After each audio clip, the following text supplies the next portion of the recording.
ule bwana aloweka sunna ya kuzika vijana wa kike. Kidogo niwape faida.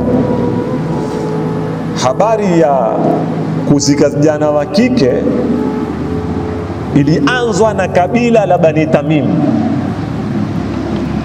kabila liloanda tabia ya kumzika kijana mwanamke wamkuliwaje Banu Tamim. Walianzaje? Very interesting, muiue hii story.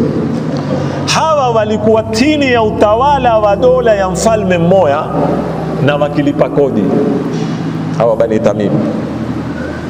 Kuna mwaka wakaamua kufanya fujo, wakagoma kulipa kodi kwa mfalme alokuwa akiamkuliwa, alikuwa ni mfalme wa Iraq, akiamkuliwa An-Nu'man ibn al-Mundhir, ndio alikuwa akitukua kodi kwa hawa Bani Tamim.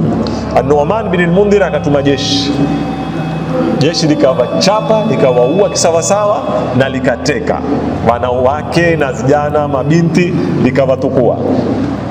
Zita zikamalizika, wakaketi wale wake zao wote wametukuliwa, walobakia na mabanati zao, wakatengeneza delegation.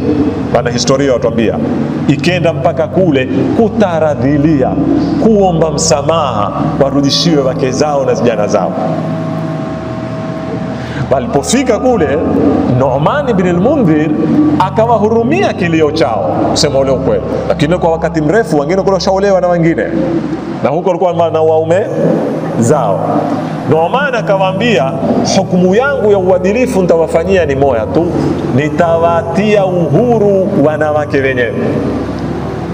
Atakaye kurudi kwa mumewe arudi, atakaye kubaki huku abaki.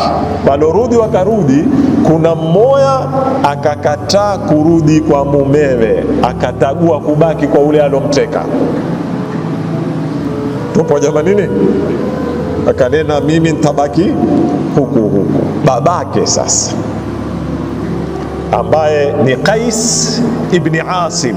Qais ibn Asim ndio babake huyu binti alokataa kurudi kwa nani? Kwa mumewe, na kutagua kubaki mfungwa. Akaona aibu kubwa sana na likamwangusha uso, kwa lugha ya kikwetu. Alipotoka pale alitia nadhiri, kila kijana wa kike atamuoa. Ndio aliporudi akubakisha. Sasa niruke hapo, iwateni hapo. Huyu ndio aloweka hii sunna, kisha na baadaye watu wote wakafanya nini? Wakafuata.